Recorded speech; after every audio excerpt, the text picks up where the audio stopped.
Okay. Spooky people. Let me take that one more time. Hello, spooky people. Welcome to Bride of Rotten. For That's those who me. don't know, this is a controversial fan fiction. It's got a lot of different interpretations by different people. I've got my own conclusions about it. My good friend Strongarm has some different views on it, and maybe you, the listener, will get to make your own decision from hearing this narration. But yeah, I am Farley Sweet. I'll be playing the character of Meanswell. Anyone else? I will be doing Robbie and Ziggy. Strong arm. It's me, Prince Baka, aka Tommy. I'll be doing Sporticus and whoever the fuck I get. I'm OT free. I'll be doing something, mostly main narration. So let's get started. You might want to sit back. So one last disclaimer. This is not for kids. So if you're 12 and watch Fortnite, unsubscribe right now. By the way, everyone unsubscribe. Otherwise, let's begin. Unsubscribe from the channel Unsubscribe. Right now. Unsubscribe. Okay, now we're gonna assume you've unsubscribed, so we can jump into the meat of this. Okay, sweet. The carriage rumbled from the rocky road alongside the Illinoisian mountainside. The winds howled gently with the distant wolves under the gray sky, and a sense that could be described as rotten circled the young Stephanie. "I'm quite nervous," Stephanie said in a proper and pleasant tone, despite the uneasy atmosphere of the area. "I have never been to Lacey's town before." The aged, blue-haired woman named Busybody in front of Stephanie smiled. Oh, did we forget to mention? I think I'm Busybody. "I work here seasonally, so I make the trip rather regularly. Stephanie was your name?" "Yes," Stephanie nodded. "I never heard of this town, or my uncle before last month. What's he like?" "A bit aggressive in bed, and he can get stinky at times on account of the diaper fetish, but he's a very kind and caring man as far as most can say," Busybody said before a particularly large thump shook the cart. "We're really far out, aren't we?" Stephanie asked. "Some people like the privacy," Busybody said. "Others perhaps need it." Finally, the carriage drove into an old and cozy stone and wood town. Located quietly in an unremarkable valley, the most remarkable feature looked to be the well in its center. Stephanie exited the carriage with her fellow traveler. Stephanie took in the bland sight, but noticed, just ahead in the distance, was a narrow castle. Hidden partially by the forest, all Stephanie could make out was the tall, dark tower that topped it. A voice caught Stephanie from behind. Do we establish who this is? Oh, shit. It's Steve Buscemi.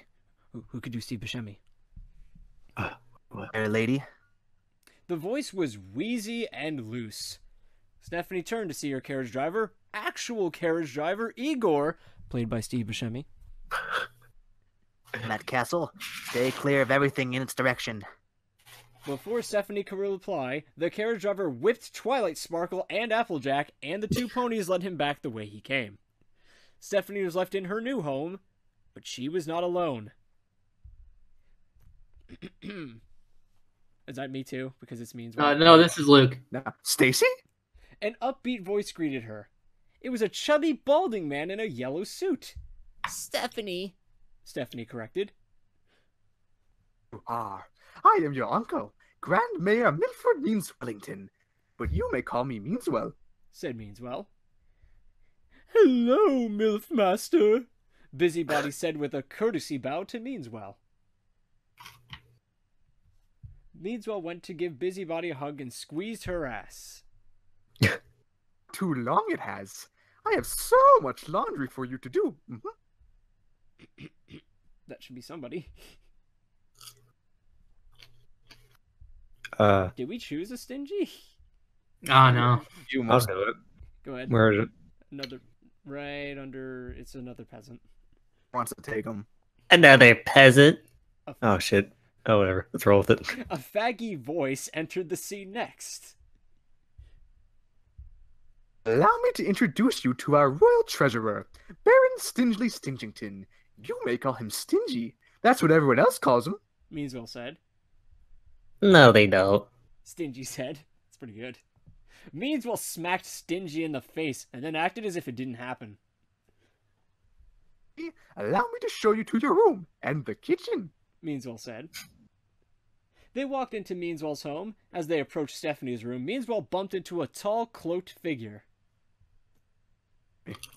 The figure disappeared before the two turned their head. This is your room, Stephanie. The room was rather typical for a spare room. Some candles, cobwebs, dusty shelves, and REO Speedwagon posters. A little aged, but I'll make the most of it. Thank you kindly, Uncle Meanswell. Just settle in. If you need me, I'll be in my quarters playing Minecraft. Meanswell said, picking up an actual shovel. Stephanie went to her window and looked out to see the sad little town outside. She sighed and went to lay on her bed. But then, she felt something crumbly under her insulated pillow. What is this be? Stephanie said old-timely as per usual. Under her pillow was a most queer sight. A red and navy blue striped velvet letter. Such quality material. Stephanie felt the letter and thought curiously of it. Almost like spandex. Stephanie opened the luxurious letter and found it written in fine cursive. Fuck! Stephanie said in frustration of her illiteracy. But then, she noted the sigil stamped at the bottom of the letter. A waned couch chair. Enthralled with the puzzle before her, Stephanie felt compelled to investigate what was the only interesting thing in the entire town. Sneaking past her uncle's room, where Meanswell could have been slow dancing with the could be seen slow dancing shovel, I apologize. Stephanie made her way outside into the town. Luke, is you. Oi, new girl, eh? Yes, my name is Stephanie. And you? Stephanie asked politely. See, She said. the peanut program I was. Trixie said as she shaved her chin with a knife. I'm actually looking for someone who could identify this sigil. Stephanie made sure to hide the writing. Yeah. Trixie put on her reading glasses. Can't read either, but I know someone who can. The two walked into the nearby inn, where a disgusting and obese blonde-haired boy ate away from a wooden bowl. Hey, Trixie, who's your new friend? Trixie stabbed her knife into the table. Oh, reading him, jigs here. Ziggy. Trixie handed the letter to Ziggy. Oh, no, you don't have to read it. Stephanie said with a blush. Trixie patted Stephanie. It's okay. I learned to read from menus. Ziggy's smile faded away as he read the letter. What's the little shit say? Trixie said after belching from a swig of gin. Well... Ziggy scratched at the back of his neck fat. New girl, you might not want to know what this letter is about. You can just drop it if you want. But I must know. I must. Stephanie insisted. Well... Ziggy gulped. Okay, I'll read it aloud now. Dearest Stephanie, you do not know me, but I've seen you from afar. I would like to change that so that I could meet you, so that we might be friends. Come to my castle, Rottenvania, and perhaps your stay could be made interesting. But he didn't capitalize anything, Ziggy said. Stephanie was red from her admirer's letter read aloud. Oh, goodness me, please. I don't know what to say. But who? Yes, I ask you, who is the author of this letter? Oi, that be old Robbie Rotten who lives up through the woods here. Trixie said. Yeah, I know, Ziggy added in frustration. He's zigging creepy, Trix. Yes, queer folk do business with him, but figure he's retired from whatever he was doing. Stephanie bit her nails in angst. He's so mysterious. Is he old? Handsome? I only saw him visit the inn once, and that was during a snowstorm. Ziggy said before nervously biting into a gooey mutton. He was in a dark cloak, but I saw part of him. He has a big chin. Fuck. Trixie added. Trix! Ziggy cried. I just be clucking right. Lives alone from what I gather, but our resident bachelor has his eyes on some cooch now, it would seem. Stephanie was quiet for only a moment. I've made up my mind. I will go and meet this Robbie Rotten. What? Ziggy cried. Couldn't hear you. Ziggy swallowed his food. I said I will see this Robbie Rotten. But that's crazy. Ziggy cried. You just heard about the man. Man? Yeah, but Stephanie took a few steps away from the two and looked off deeply. I had only just heard of this town and my uncle last week. If I am to be swept off my feet by this world, I would like for it to be on my own terms. Nada. Trixie snorted. I promise you I'll be fine. Stephanie smiled. No! Ziggy waddled off. I don't like the sound of this. Siggy, you mustn't tell Meanswell. Stephanie pleaded. I'm not going to him. Ziggy said before leaving. Never crawled up his fat ass, but I'd be interested in hearing your story. If you came back, it is. Trixie said in a low breath before Stephanie parted ways and began her journey. At the edge of the town where the forest began, Stephanie noticed Stingy looking at her from his balcony. Stingy looked upset, offended, yet not by Stephanie herself. He looked away with closed eyes and returned to his room. Halfway through the woods to the looming castle at the end of the valley, Stephanie came to a rickety bridge over a cavern, below rushing rapids of rotten-looking brown water. Like diarrhea. Stephanie cringed. Making her way down the bridge cautiously, Stephanie stopped her creaking when a new voice came. Stop! A man in a red armor chestplate, yellow pants, and an orange wool cap stood at the beginning of the bridge towards town. He had a sharp, thin mustache and impeccable pecs according to his armor. Most bizarre of all was the man's pointy, elf-like ears. Excuse me. I? The man slowly worked his way into an inspiring pose and spoke onward with a French-Icelandic accent. Am Sporticus. You may call me Sporticus. Stephanie looked to the side in minor confusion, but did not respond. It's not safe around here, Miss Stephanie. Sporticus waved Stephanie to come join him. Sporticus is scary in Reed's rendition. Come back to town. I can't turn back now. Stephanie said. Like, Got it? I don't think you know it yet. You've made some friends, like Ziggy and Ziggy, Stingy and Ziggy too. Sporticus smiled. Ziggy seemed very worried about you coming out this way. Then you can tell Ziggy I'll be fine. Stephanie turned to finish her crossing. Stephanie, Sporticus spoke with sadness in his voice. you don't know Lobby. But Mr. That was good. That was really good. But Mr. Sporticus, that is the point of this. Stephanie said. True.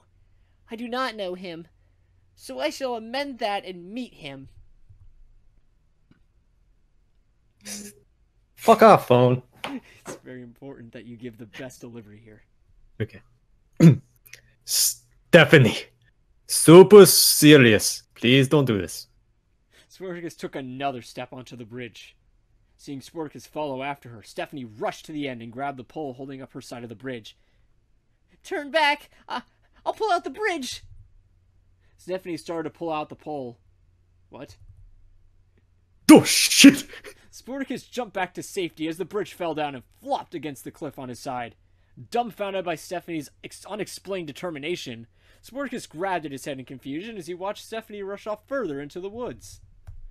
Although Sporticus was left behind, an eerie feeling pursued Stephanie the rest of the way to the castle. After passing by some broken up and mossy statues of the New England Patriots, Stephanie arrived to Rottenvania. Well, here I go now. Stephanie was still a little nervous, yet she dared onward to the Black Tower before her. Stephanie knocked on the castle door. The door opened just a bit, and an eye could be seen through the open crack of the door. Who is it? The voice asked. Fred Ficklehorn? As he saw Stephanie, his eyes grew big with delight. Stacy! Stephanie. Stephanie corrected. Yes. Robbie then breathed in air for an extensive moment and spoke slowly. Stephanie, welcome Robbie bowed autistically. to my castle. He was indeed odd, but maybe, just maybe, Stephanie thought, There was charm to him. I am honored to be here. Stephanie gave a courtesy bow. Inside the grand hall of the castle, there were many banners and shields on display, utilizing the colors red and navy blue, just like the letter. Hiya, Robbie! A young black boy in dirty cloths and a chain collar rushed over to Robbie.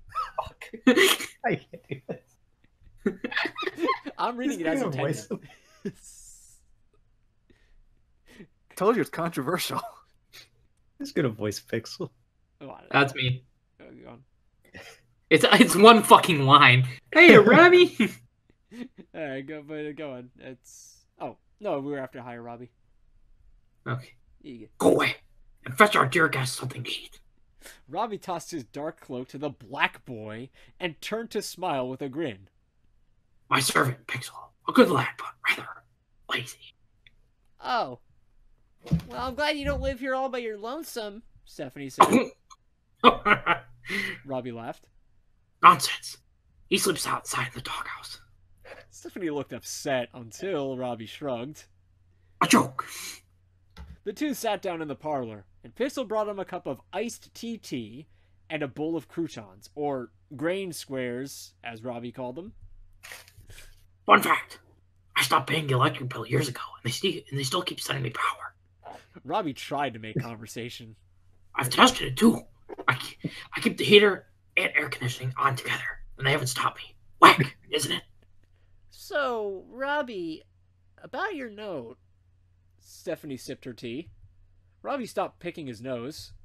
Ah, yes. Come, Stephanie, to my private study. Robbie showed her into his study, which was full of books. Picture books? Stephanie said to herself. No, okay, stop for a second. This is where we're going to start the debate. If these signs weren't all pointing to something very bad... Yeah. Yeah, well, you see, to be fair, I don't know. What was the first clue? The Diarrhea River? Well, look, there's still room for development here. The picture books, the grain squares. Right out there. She has a lot of warning signs to not go further. Let's see how this goes. I mean, we already know, but they may not. On Robbie's desk was a small bust of his head. He opened the chin, revealing a button, which opened a secret door from the bookcase. Robbie lit a rotten torch, I guess he should have trademarked that, and walked Stephanie down the dark stairs. Stephanie was unsure if Robbie was living up to what she thought he was. Either way, the castle was beginning to daunt her with every shadow it casted. This castle is very... Rapey? Who said rapey? I'm not rapey. Robbie defended in a panic, so he's already trying to cover something up.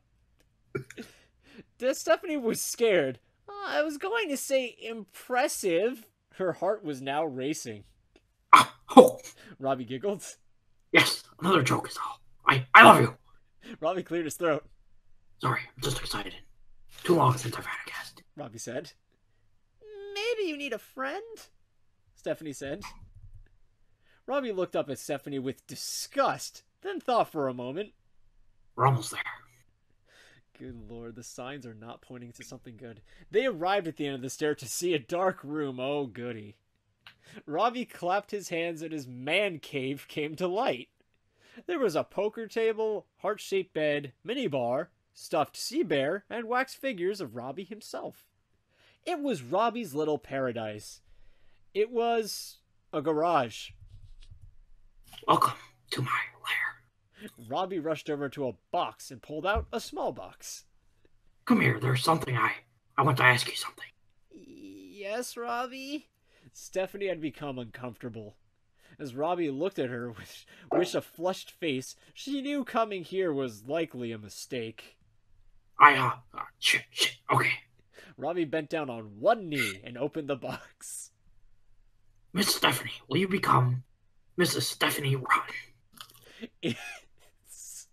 Inside the box was a grain square necklace. He owns a castle, but you know. His his lair's a garage, and he has a grain square, a crouton necklace. It's croutons. Oh, it's very telling. Stephanie officially knew coming to this castle was a mistake. Okay, here we go. Look, she knew it was a mistake. Keep that in mind. That might come back later. That might have relevance. very quickly. She had warning signs. Diarrhea River. They said don't go. This is her fault. Robbie, no! I'm flattered, but... Butts are for pooping. Robbie stood up. We'll have a fabulous wedding. All expenses on you, of course. Robbie laughed. We just met! Stephanie And said this it is just- crazy. Robbie jumped up and kicked his feet together midair. But you came anyway. Whack. It's love, don't you see? But I don't love you! Stephanie cried, now feeling disgusted by Robbie's hungry stares. You can learn to love me. You can learn to love me. Okay. Let's just keep that in the back of our mind. Robbie retorted in desperation with his tense hands out. No! Stephanie But you can eat the necklace. Robbie shouted back with tears in his eyes. Stephanie took a deep breath. Robbie, you seem like a nice guy, but this isn't how it works. Robbie calmed down a little as well. This is how it works. I came here to live with my uncle. Stephanie said. Robbie breathed in the air far too slowly for Stephanie's comfort. Why do you think he invited you out here? Uh-oh. So maybe she's not the real villain here. Maybe it's her uncle. Well, you'll see.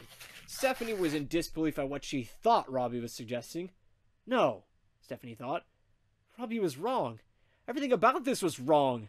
But the tension between them grew sharper and was ready to snap. I'm going to leave now, Stephanie said. No. Robbie shook his head slowly. Bridge has been crossed. It's so menacing. Robbie, even slower, stretched forth his hand towards Stephanie's face. Stephanie ran for the door. No! Robbie reached forward and grabbed onto Stephanie's ankle. The two fell to the ground. We warned you this was graphic. You can't leave! You! Stephanie kicked Robbie's nose and rolled away. Ah! Robbie got up first, but went to block the way went to block the way they came. Okay, I just had a stroke there. He cackled like a madman as Stephanie failed to find her way around him. Stephanie, sick with fear, ran for the garage door next. She went to lift up the door. Robbie grabbed her from behind and began to scream. Let's just look into each other's eyes for a while. Stephanie elbowed his groin. Stephanie lifted up the garage door, only to reveal a brick wall. No! Stephanie cried with tears flowing down her face. I'll be gentle, goddammit! Robbie yelled, getting back up. Stephanie tried to run past Robbie. Robbie put out his arm and pushed her back. Stephanie hit the wall. She took up a screwdriver on the nearby tool table. Screw you! Stephanie plunged forward and stabbed the screwdriver into Robbie's chest. Robbie fell to the ground with Stephanie trying to push the screwdriver into him. Don't shit. Left with no choice, Robbie grabbed the nearby tire iron and, with a rotten swing, bashed open Stephanie's head. He's not a villain, it was self-defense. God, Luke, I'm sorry. He was in self-defense. We'll keep moving on. Yeah, we'll keep moving on. Keep analyzing this. Yeah, see, self-defense. I'll give you that. He swung in self-defense. I didn't realize that. Yeah, alright. Leanne. We'll leave all speculation, but, there's some pieces here. Stephanie snapped back into a window panel and shattered and sliced through it. She gurgled unintelligently and twitched with pain. Then, she stopped moving. Honey? Robbie asked, to no response. Robbie stood over the mangled Stephanie. Oh shit. It's not that bad, sweetie. Let's get you out of here. Robbie grabbed at Stephanie's arm and pulled her. As he dragged her, he heard a sick sound of cutting meat. He looked back to see he dragged Stephanie's head through a piece of scrap metal and cleaved what was left of her head in two. Oops. Robbie said. It's been there for weeks, and I knew I would step on it at some point. I'm just so fucking lazy. And fine, I deserve this. He said I deserve this, so, he's at least humble about it. He's not, passing blame. Anyway. Robbie then clapped his hands and raised up his hand with his finger extended out. All right. I can see that I'll have to put you back together. Robbie reached down and pulled up a piece of lone brain up. This probably don't need. Robbie hacky-sacked a fraction of Stephanie's brain out of the way and prepared her for operation. Back in town... Gee, Trix, Stephanie's sure been gone a long time. Ziggy said, eating some meat fruit. I bloody knew it. Trixie wiped the grin off her mouth. I knew Robbie wasn't having her over for some little tea party. Sporticus came down through the chimney and bit into an apple. I tried to warn her, but she wouldn't listen. You're stingy as well, aren't you? Oh, am I? Oh, fuck. It's that old little harlot's problem then.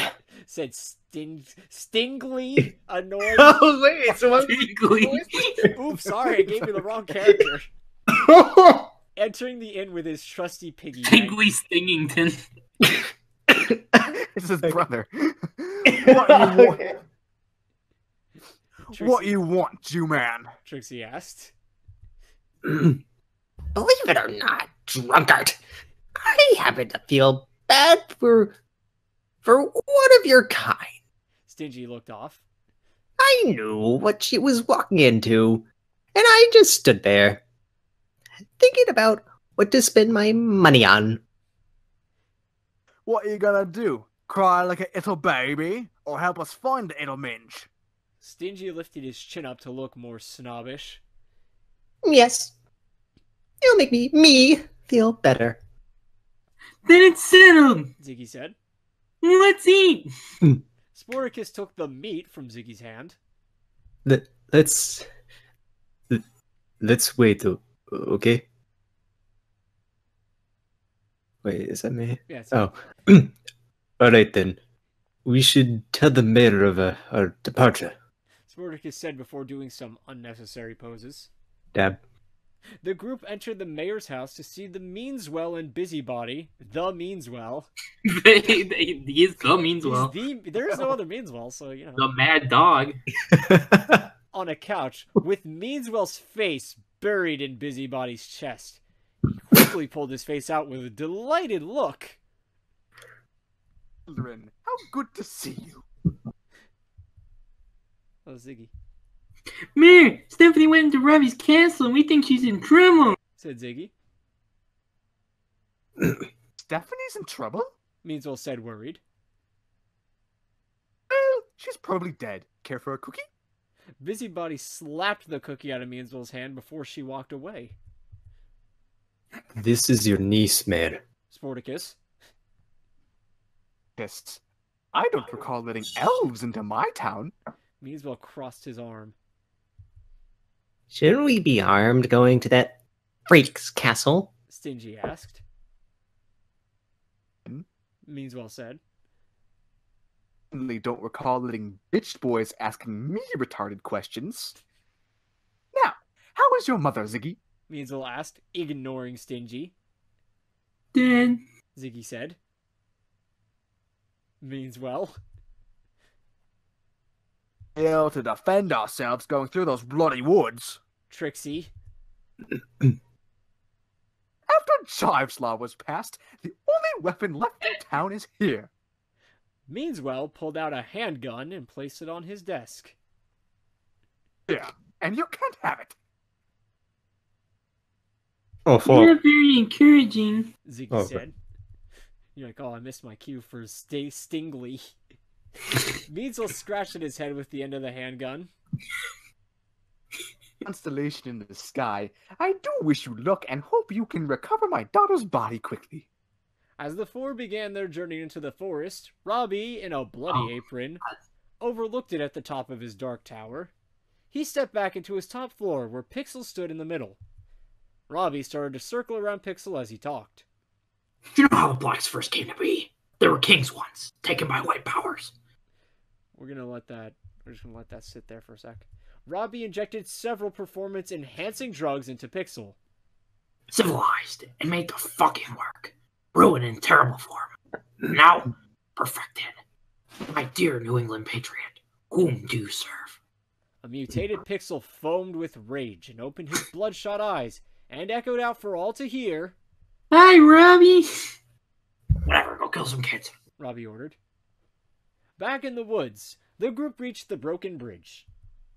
Oi, bridge is out. Trixie noted.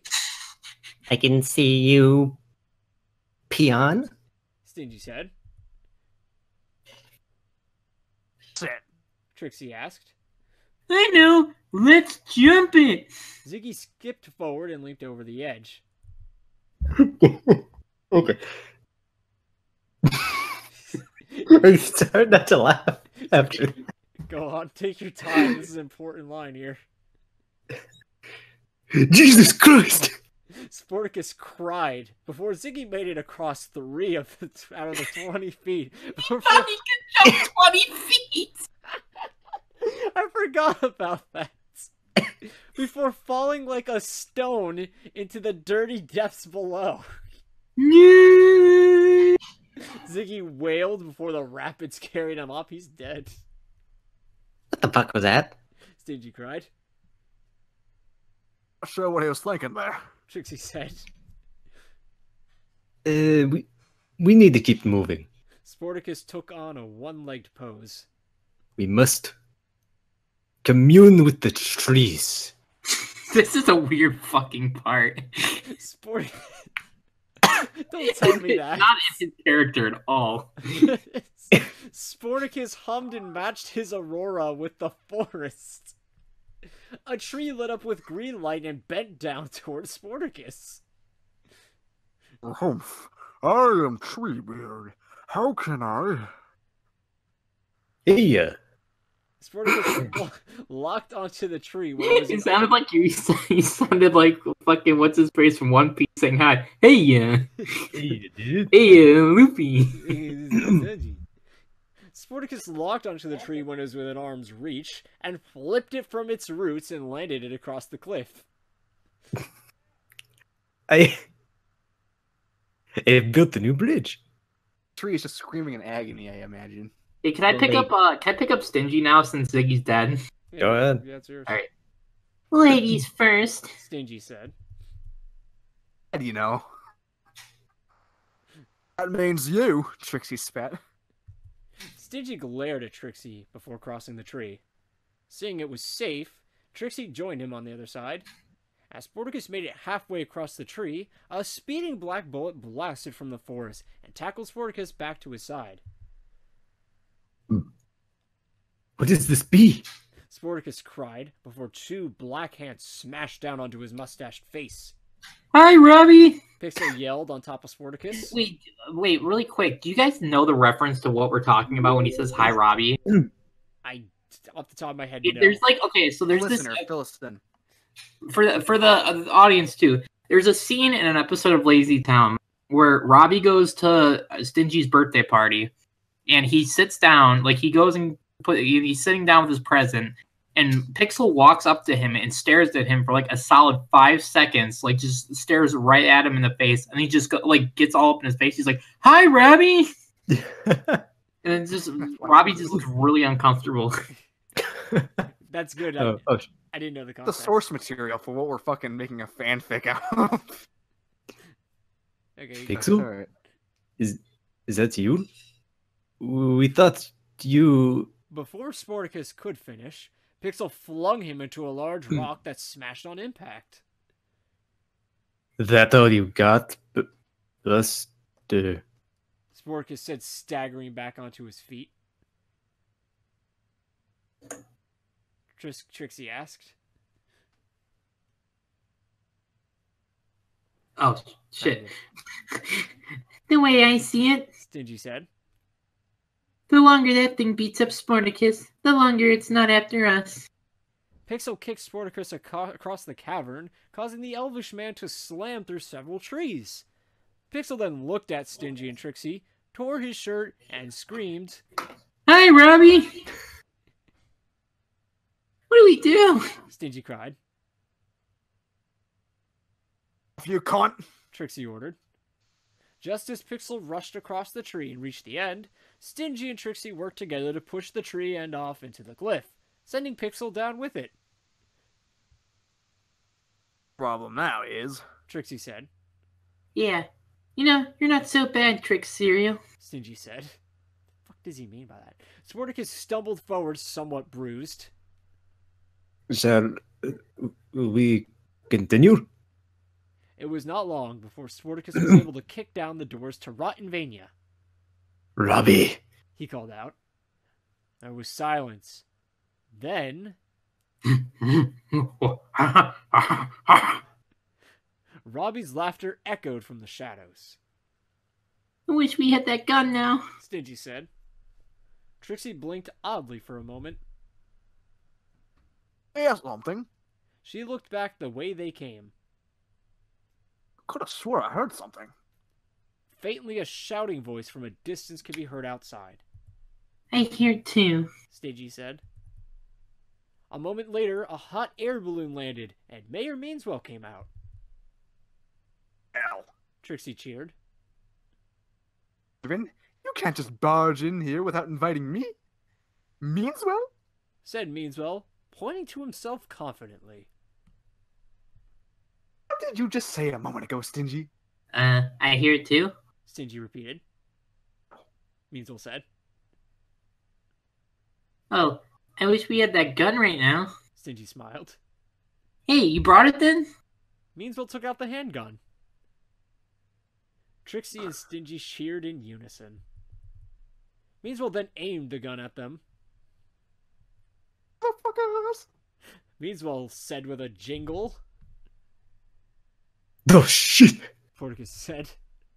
Meanswell took out a walkie-talkie with his free hand and spoke into it. Now. Okay, let me close my tabs. Robbie said over the walkie-talkie. We're going to have a discussion on what he was looking at later. When this is all I over. love Pony.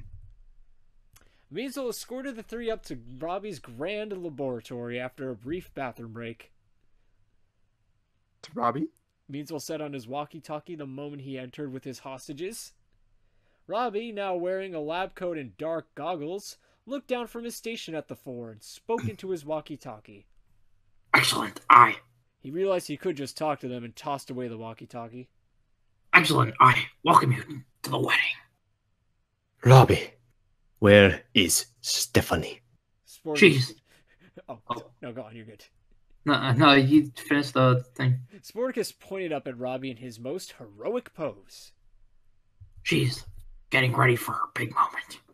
Stingy bashed Meanswell over the head with his piggy bank. Oh. He cried, falling back. The group ran up to Robbie. However, Robbie flipped a switch, turning the stairs leading up to him into a slide. Oh, Stephanie! Why don't you greet all our guests? Do I have to be retarded, Stephanie? If you want, because at this point wait. it's a different character. Sure about that? I really want to hear. I want to hear OT3 too. Oh, do you want me to do OT3 or do Stephanie. you want me to just do like my... Yeah, Stephanie. I'm very curious how you were going to do that. Well, based on the dialogue, I'll improvise. The surgeon's chair turned. Stephanie was there, but she looked different. Now for a little lightning. Robbie reached for his lever. Robbie zapped Stephanie with lightning. Her eyes shot open. She's alive! Robbie, she laughing maniacally. Said the thing that was now Stephanie. Horror befell. Sporticus Can we just for notes, can we just point out how I do the introduction? Yeah.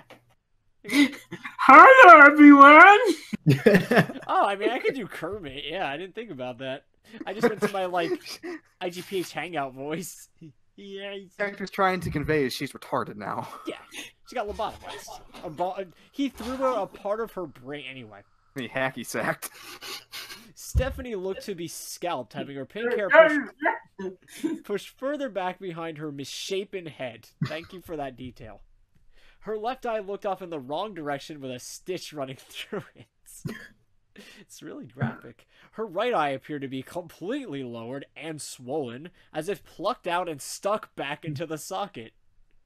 Her nose was broken and enlarged, facing an improper angle. Her teeth were long and crooked, like they belonged to a horse rather than the one she came to the castle with. From one lip to the other, stretching around her entire head, were thick, wet stitches holding her skull together. I don't know. Was Robbie in the right here, Luke? He tried his best. He tried He to had a budget. He accidentally bashed her skull open, so he got a little bit of growth. I don't like your teeth, so I'm gonna put new ones in. He It's really did. important. Thankfully, I had a dead horse. The chin looked artificial and pushed further off from her head in a deranged homage to Robbie's own chin. I also augmented her to have big ass titties. Robbie announced, as no one else paid mind to her C and D sized respective bobs. Why are they misshaped? Why is one a C and the other's a D? Whatever. Hello, everyone. What the hell, you? Stingy shook his head, unsure of what to even call Robbie. This is so wrong. His voice hit a high tone at the end. Nice job there. Robbie, you unforgivable bastard. Sporkus slammed his fist against the wall in frustration and cracked part of it. Oh. Meanwhile, bloody in the face from Stingy's attack, ignored his pain as he was transfixed on the abomination of life before him. I think I'm going to be sick. Yeah, you? I forgot. Is this the origins? No, this is not the origin of Yaryu. Though. See while we're at it? I see it, though. Trixie was utterly silently. Her eyes were not wide.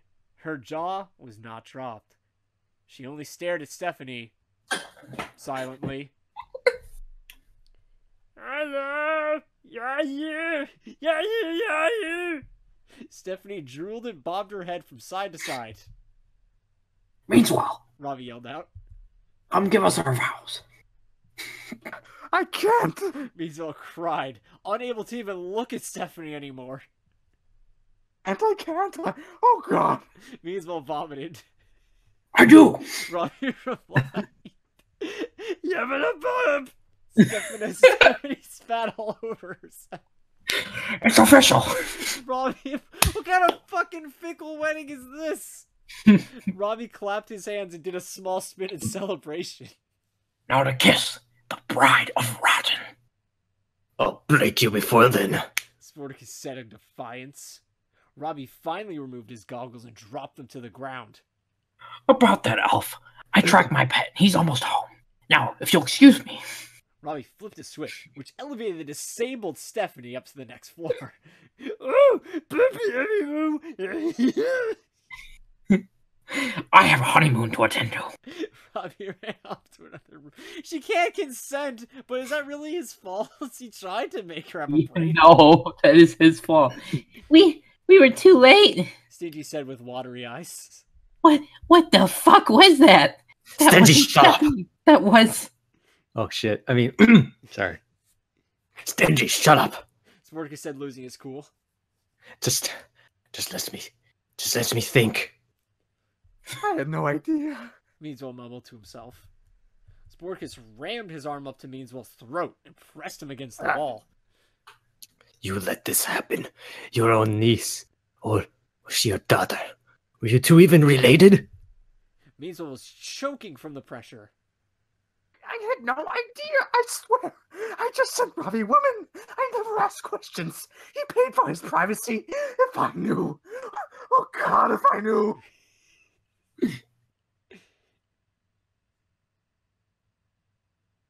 We need a moment of silence there to take in the tension.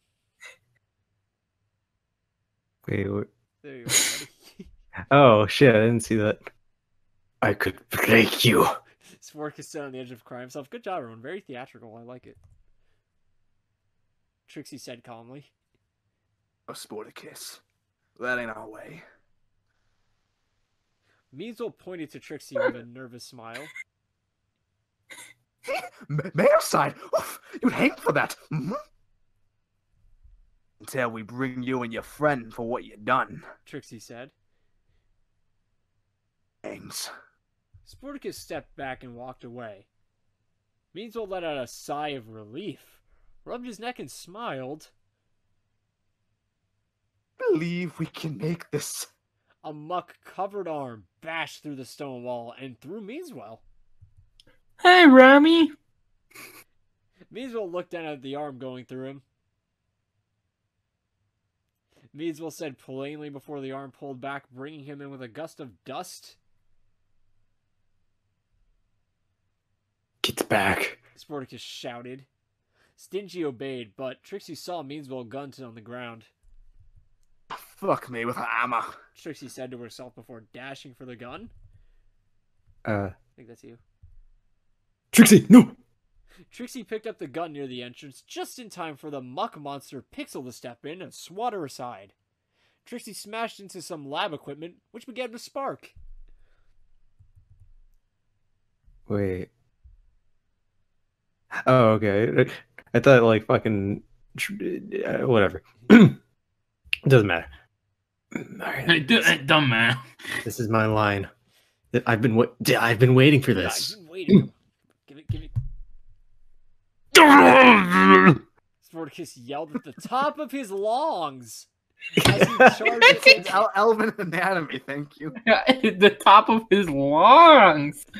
That's why you had to really build up for that. You're like, oh, geez, I read the next one. As long as Stingy ran for the slide that led to Robbie's station. I want people to know, I'm recording the screen. Some of those typos I've unconsciously ignored, but I try my best to actually pronounce all the typos intact.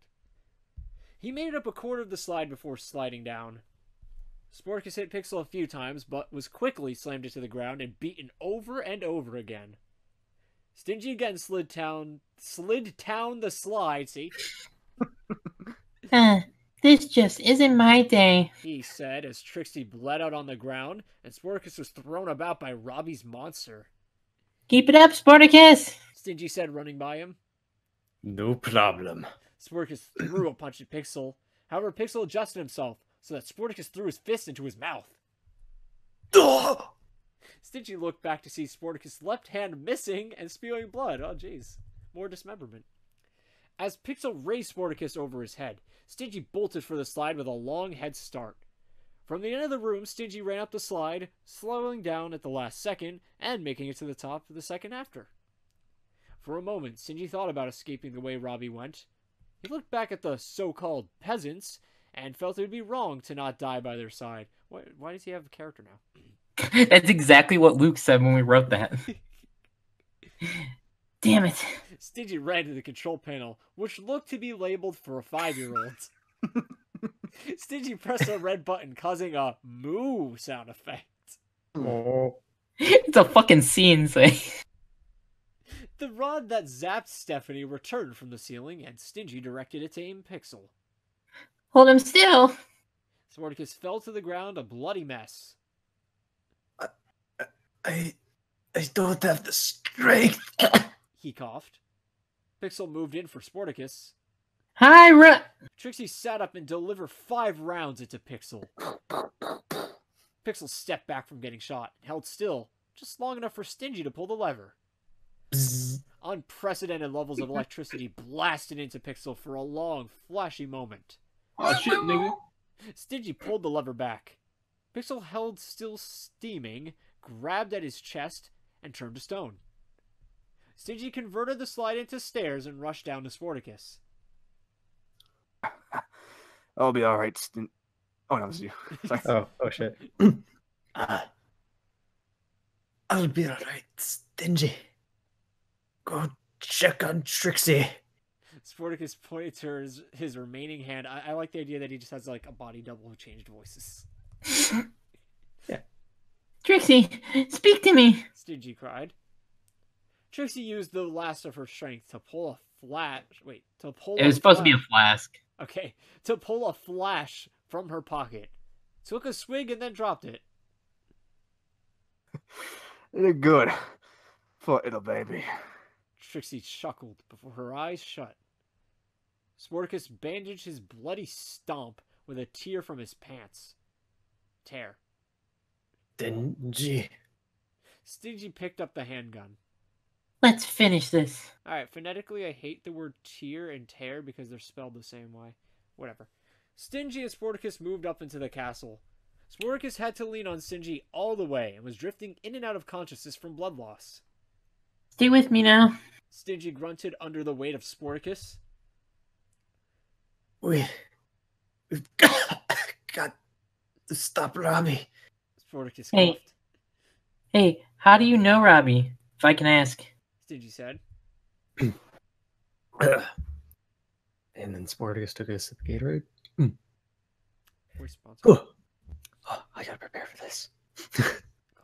New lobby is back. Spartacus grabbed at his side. There was now blood leaking from an unseen I just wound. realized sorry, I just realized what Voice Freed's doing. He's doing the hello just What? Hey, that's just his interpretation. No one says he's not fucking I didn't know Italian. No, you mean the fucking I almost said Italian, an Indian telemarketer? What? I'm not referencing anything. Anyways. Ooh. I tried looking for him, Stingy. But I failed the test. And I failed Stephanie. We've got to win this. For their sake. I'm with you till the end. He said, I don't know, I guess character development. I'm not going to complain in a story like this about that. It's getting really fucking kind of gay too for some reason.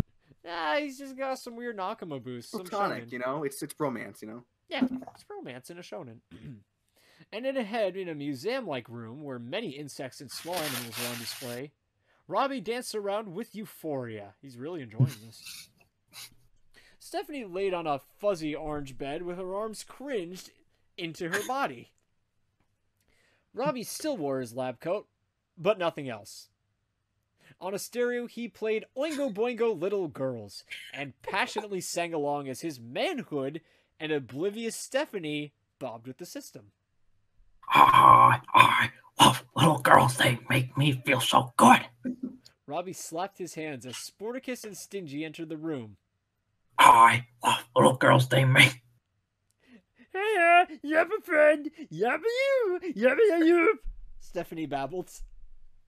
Robbie turned around, smiled wickedly with dark, heavy eyes, keep that description in mind for when we discuss this, and tilted his head to the side ever so slightly. Sporticus, Stingy, my dear friends. Suck my dick. Sporticus coughed up blood. Oh, afraid I'll be busy attending to my new waifu. Robbie approached Stephanie, despite seeing the gun aimed at him by Stingy. She loves me. Unconditionally. Isn't that right, sweetie? You love me? Love Robbie! Love Robbie! Stephanie laughed. Robbie moved in and kissed Stephanie on her stitched cheek. You're sick, Stingy said. Am I? I give my love life, and I'm sick for that. I saved her. Robbie said as he leaned onto the bed beside Stephanie. You came here, and look what happened. A lot of things happened. Sporticus said softly. Robbie went quiet for a moment. Yeah. A smile creeped up on Robbie. You remember Jives? That time at the Arby's nightclub?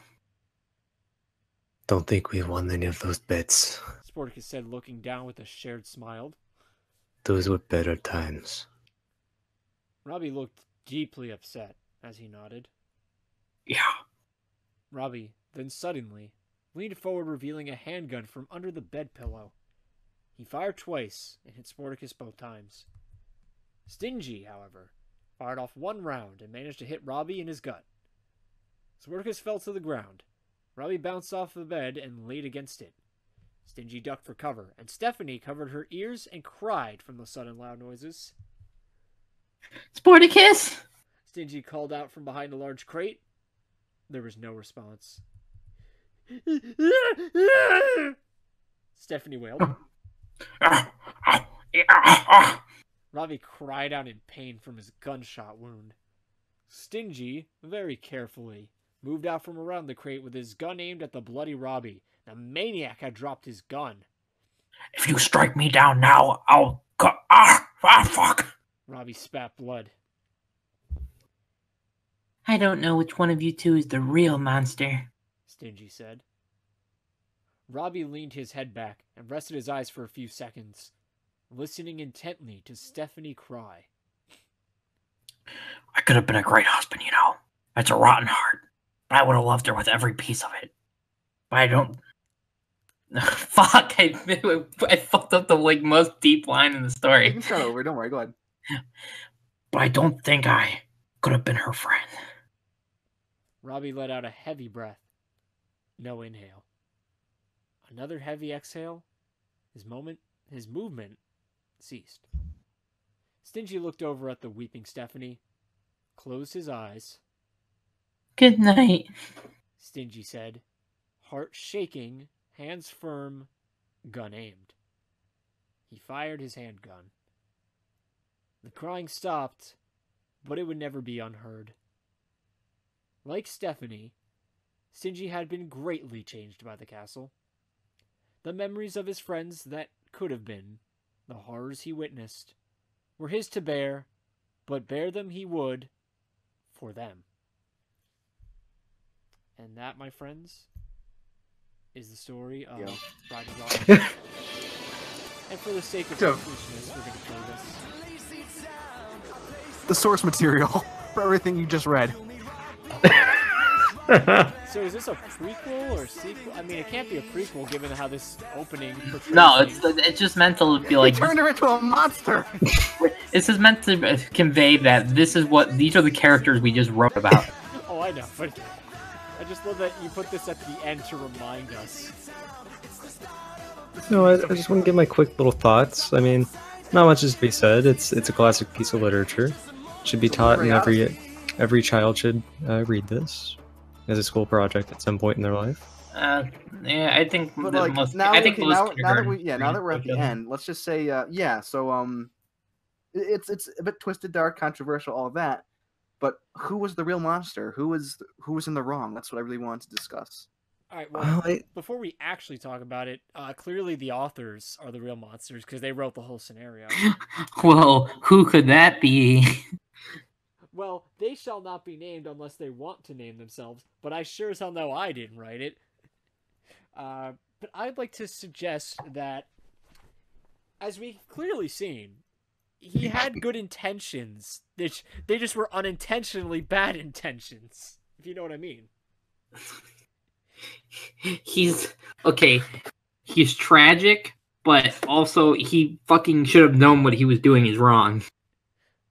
But we don't know if he's actually like... He's not really tragic. No, he's not tragic. He was fucked beforehand. They warned. No, I take that back. No, they warned beforehand that he was fucked. Everyone's like, no, don't go there. He's fucked in the head.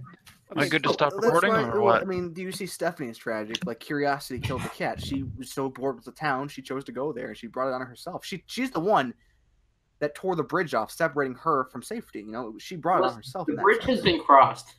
The bridge has been crossed. Well, now that we've crossed this bridge, I must But say... my question is, honestly, like, okay, I was talking about this with my friends the other day. Spoilers, I read this book because obviously I gotta know my lines, Yeah, of course. gotta study it for discussion. Yeah. And Clearly. Yeah, this was all definitely What- not imposed. Mhm. what I always wondered, how does he get free electricity? He said earlier he doesn't pay for it, yet they still give it to him. Yeah, Dylan, or OT free, my bad. Yeah, we've been using our names. I don't care. What's up? Well, Is Means So- not providing it to him? Am I good to no, we're still going. All right, Get back so- in the closet. Get back in the closet. But so here's the thing with the electricity. I really don't know how he's getting it. I mean, that's a good theory that Meanswell was doing it, giving it to him. I actually like that. We don't know. It doesn't come up. What we do know, it does lead into the fact that he has that giant, like dungeon that zaps Stephanie back to life. What zaps and kills Pixel. So he does. That's how he has all that electricity. So that does come up in that sense. But how he gets it, Also- I don't know.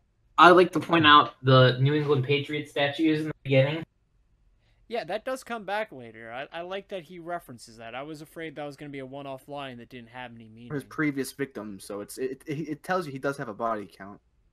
Now, Oh, go on. are the only remaining people in Lazy Town? What is Stingy? Robbie? Does Robbie have like some sort of like I don't know? End goal? Dylan. Is that what you're saying? Yeah. Can he survive a meteorite attack? I But think... hang on, let's talk about Robbie's intentions before we get to the survivors, because he definitely, I mean, basically he wanted to get laid, so he's obviously got Listen, Meanswell it's not on about the getting payroll. laid. It's about sending a Just message. sending a message, yeah. But as far as I don't know what time period it is. I mean, Stephanie speaks old timey, so it's kind of sounds like it's no time. So it sounds like he's essentially paying the dowry to Meanswell. So it's like, I give you money, I get ownership. I was like, Sporticus calls him out, like, you don't know if it's your daughter or his niece, so do you have a blood tie to them? Does he have the right to say he's, they're his property to give to Robbie? There's the necklace. Robbie is trying to be gentle. He says, I'll be gentle, goddammit. So, I mean, we can consider that too. Well, I honestly think because this is aimed towards children, Yeah, that's the demographic. as a lesson to be taught, to not follow strangers. You I should mean, also- that's just the most basic lesson you could teach No, them. I disagree with that. I think children. What was that? My video partner, Strong Arm? I think all children should definitely follow strangers. Well, I mean, you're not wrong, but what I'm saying is, I mean, this is for white children. Yeah, clearly. I also want to add, during the kerfuffle, the incident, kind of shocked. It is technically self-defense, because Stephanie it becomes less about getting away and more about stopping Robbie. So she's actually trying to stab him with the screwdriver. So when he takes the tie iron, it is at that point a life or death situation. Robbie had to make that call, otherwise it was his life. So I want to bring us to that point. I want to agree. However, the problem with that is, if he just showed her the way out, she might not have to be so aggressive. I want to also say, well, that isn't self-defense. Stephanie defense, there would most definitely been a rape scene if he was not stopped. He said, let's stare into each other's eyes for a bit, because that's the thing couples do. So it sounds like he just wanted to be on a very like light, soft porn level, just some cuddle shit. Nothing intense just yet. See, the thing about Robbie's character, I think they're implying he's sheltered, as in he was homeschooled, much like Ezekiel from Total Drama Island. So therefore, that makes him a fucking freak. Yeah, I mean, let's be real he here. might just not know normal social cues, and so his Exactly. construct of You could love say in his rotten heart is, you could say it's not his fault because he has the excuse of being on the spectrum. Is that what the author's intent is, though? We have the authors right here. If that was their intent, I don't know if that was made clear, or if that's up to interpretation. So we're reading Sisterhood of Traveling Pants next, right? Oh yeah. That's Yeah. on next week's book club meeting. Wait, I didn't get my copy. Right here. No. Where's my copy? I got one more question. Bring it back to survivors. Was Robbie right to try and put her back together? Yes and no. Okay, yeah. Do you mind if I just get my piece out of the way so you guys can continue? Yeah. On one hand, again, it's all about intent. He made her a mindless slave puppet, but it doesn't seem that was... Okay, it's implied it might have been his intent. Does he have a right for necromancy? No, because some people should just stay dead. Dylan, he put horse teeth in her. That's all he had lying around. He had to sell. Also augmented her to have huge ass titties. I mean, he's doing her a favor at that point. Yeah, he's trying to save face on this. He's hoping that will distract from the horrifically disfigured face. I can't blame him. If you excuse the pun for trying to save face. My point is, in short, do I think he's justified? Not necessarily. Do I appreciate what he tried to do? Yeah, he tried to give her a second chance of life. It failed horribly. He probably was just better off dead. Well, no. Because I think he's supposed to be portrayed as a child trapped in a man's body. Yeah. So normally when a child breaks something, they attempt to repair it the best they can. Just to their best. Let's say Robbie was with his best friend. They were in preschool again. Yeah. And his best friend Melvin. Melvin was over here. No. Hey, Molly, it's me, Melvin. If you read the lore, you would know his best friend is Buggy. Oh, Buggy? Oh, right, Buggy. Yeah, Buggy T Clown was building an artificial pussy out of Legos, right? Yeah. Robbie got a little bit frightened by the sight of that, so he smacked it and shattered the Legos, and he crudely attempted to repair it. Because Buggy granted him, thankfulness from that. Also, this is all in the prequel to this book. You guys should have read it. Fucking idiots. Anyways, I hate our But viewers. then again, if you're going through the Rotten Fellas canon, his best friend is Izumi from. Yeah, this is a No, no, no. standalone, This so let's is be the careful. other one. This is the other one that was never uploaded. Have you guys not read it? Now, The Rotten verse, by the way, it's technically Legends canon. yeah, it's no longer the official canon recognized by. Yeah, Well, either Disney way, bought the it rights doesn't to the really Rotten matter. verse. My point is, because of a certain experience, he believes that just putting stuff back together, no matter how immoral it may seem, whether it's some Legos, a I'm gonna have hamster, to a ask you to car, shut the a fuck up child's because life. no one appreciates you, Child, like, you know. and But, no one wants to hear you talk anymore. So just I got get one more out. question before we. Okay, I lied. I got one more question before we talk about who actually survived this whole thing. Were the Stardust Crusaders right for trying to stop Robbie? Because at the end, he says, you chose to come here, and most of them died because of it. So were they right to go in and put down his monster? That's technically breaking and entering, which is against the law in most states. Yeah. Well, there's did they vandalism. burst down the door, or was the door open?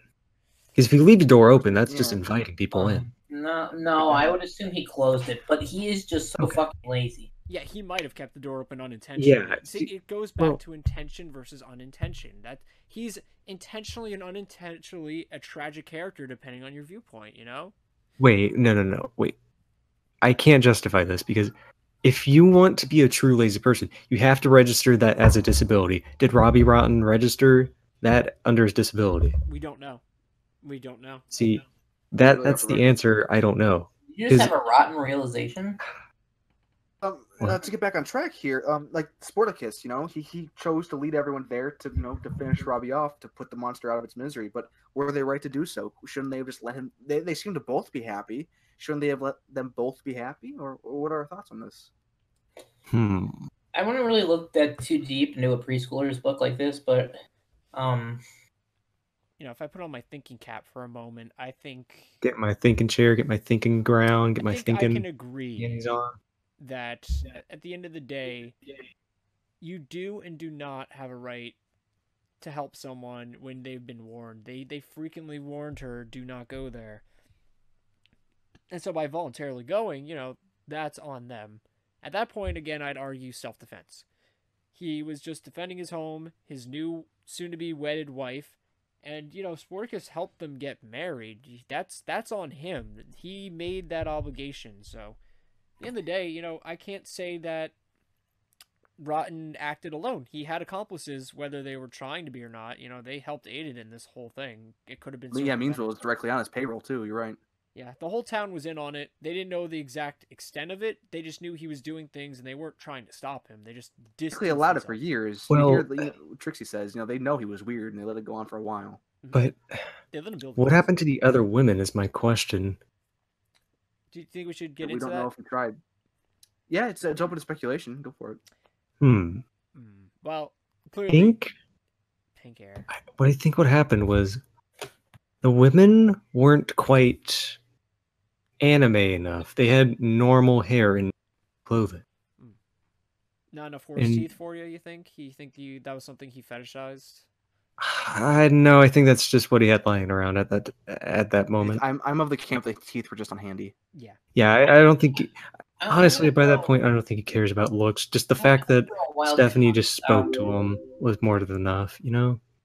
I'll throw a wild concept out there and say, what if he was a collector of the discarded body parts of these women? Presumably he killed them all. And, Well, where does he store them? In a deep freezer? Possible. He has electricity somehow. he might have one of those race car beds, with like the little kind of like toy chest at the end. Oh, okay, yeah. Oh, okay, that makes And sense. that's what I would do, but Whew, Not it's that we have getting any kinda late. insight on this sort of thing, but like if we can speculate, it makes sense. It fits in his character. Well, it's hard because we don't really get to many details on the other women. We just know that Meansville sent other women. Probably didn't end well for them.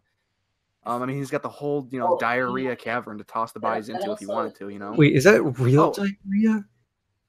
Oh, Stephanie only says like diarrhea, but Okay. I'm gonna say this. I'm gonna actually get to the survivors of this. Because Ziggy. We don't actually know if he's dead or not. His status is unknown. That could be radiation in that water. He could be very well still alive. As the co-writer It to was this, like I'm Patrick going to say that was Pixel in was throwing fact it at him. that was in fact diarrhea. Robbie was not paying for plumbing in his house. That was most definitely. Okay. So you're saying it's like sewage runoff because like he doesn't have a sewage system, No, obviously. if Ziggy were to survive, he would have probably ingested a lot of diarrhea and would have came back as like Ziggy's kind of swamp monster. If you believe this, Ziggy is a parallel to Stephanie, because it's like, well, you'd survive, but you would not survive well. You'd be a monster if that's what happened. We don't know. We're not sure. The thing is, we know there are other victims. We don't know the whereabouts, the outcome. We can speculate for days that the parts that he used might have been stitched parts that he had from other people. That doesn't mean they died. He might have just injured other women, and so he just scavenged what parts he had. So for all we know, those teeth, maybe they came from a horse, or maybe they came from some other person who met a horrible fate at his end or got away. What was in Trixie's flask? What could it have been? Apple juice. Could it have been piss? Possibly. I mean, same thing. This, if I'm going to make an argument, if Robbie went as far as to do all this to Stephanie to preserve her life, then I do agree, Dylan, that maybe he did just drug women, take a limb, and send them off on their way. Maybe he didn't want to kill them, But we don't know if they resisted. We don't know what they perhaps could have been moon maidens. Yeah, it is a big mystery. Another survivor was Busybody. Yeah, she was a character. And then, of course, there's Stingy. So what do we think about Stingy, the survivor of this adventure? Well, actually, I hate to interrupt you, but Meanswell didn't really technically die. I never realized this. Meanswell never technically died on screen, I don't believe. He did get a hole punched through him, but I mean, he never specifically was written that he died. Yeah, Meanswell's unknown too. There's a lot of unknowns. That's what makes this. I mean, he could be alive, very well alive somewhere with a big band-aid over his chest hole. Yeah. So I think he lives. Either way, I think he lives on in the hearts of children. Right. Clearly, we can say with complete certainty that if there was any development going on in the story, Stingy had the most well-defined arc, easily. He went from being stingy to being selfless, which, I mean, that's pretty impressive in a very short Do you think he got an illegal name change because of that? I can only hope. I think he needs to have a name that reflects his new character. Or is he going to have that be ironic, where his name is Stingy, but he's very wholesome, very caring? Maybe the name carries connotations of his memory of them. Can we stop? I have a fucking headache. Actually, I'm on the Wikipedia article, and it says a lot of people actually ended up girls in Minnesota formed a Rottenvania style cult. They didn't kill anyone, but they broke into some houses. So this is some pretty heavy stuff. It influenced some crime here. Yeah, we're gonna have to. We could be here speculating all day. At the end of the day, we presented to you guys a complete narrative, and we want you to draw your own conclusions. Make sure to comment section, and after you unsubscribe, just tell us what you thought of the whole story. Yeah, please comment down below if you think that someone was justified. And otherwise, I hope you guys have a spectacular night or something. Can someone get the door? Guys, take care. The door. Wait. Who could be at the door this evening? Who's that? Hey guys. No, put the gun down. Put the gun down. Wait. No.